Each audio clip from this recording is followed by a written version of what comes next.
আসসালামু আলাইকুম প্রিয় দর্শক, আমরা এই থাইল্যান্ডে আসছি, গাব খাওয়ার জন্য আসছি।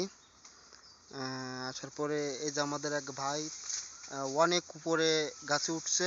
এটা প্রায় সর্বনিম্ন 50 থেকে 70, 50 থেকে 60 ফিট উপর হবে। এটা আসলে এটা এই নদীটার নাম কি যেন, ভূমূত্র সাগর না কি যেন, সাগরের পাড়ে আর কি। সাগরের নামটা আমার মনে নাই। এই নদীর পাড়ে একটা বিলাইতে গাব গাছ আছে। এই গাবগুলো এর পুরো আমাদের দেশে যে রকমের গাব, এর অবিকাল সেই একই রকমের গাব, খেতে খুব মজা।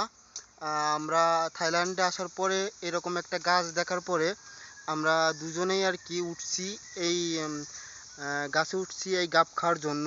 এই দেশের লোক এরকমের গাব খায় না, কারণ এই গাব যে খাওয়া যায় এই থাইল্যান্ডের লোকজন তারা জানে যে এইসব খাওয়া যায় না। এগুলো এই গাছগুলো নদীর তীরে আর কি হইছে, এগুলোই সেরকমের কেউ খায় না। কিন্তু আমরা তো যেহেতু বাংলাদেশের থেকে আসছি, আমরা আসার পরেই দেখছি, দেখার পরে এই গাব গাছগুলো আমরা দেখেই চিনে ফেলছি। চিনার মাত্রই আমরা গাছে উঠছি। এটা প্রায় 60 থেকে 70 ফুট তলে আমরা এখন আছি।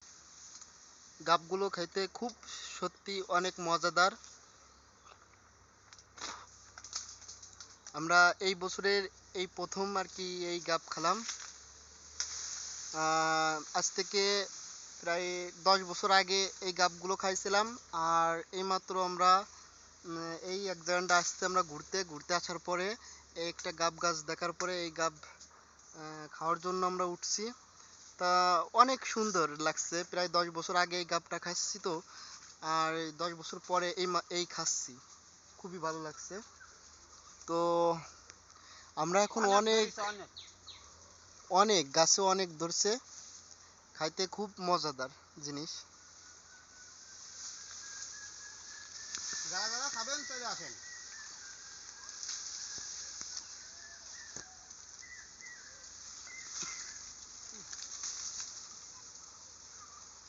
ওই যে হাতে দেখেন, আমি আপনাদেরকে একটা দেখাচ্ছি।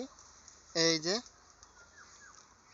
যে এটা ছিল অবিকাল বাংলাদেশি যে গাব, সেই একই গাব, কিন্তু থাইল্যান্ডের মানুষ এই গাবগুলো খায় না।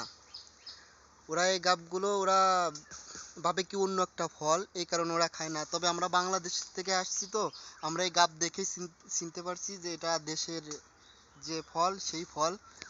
তো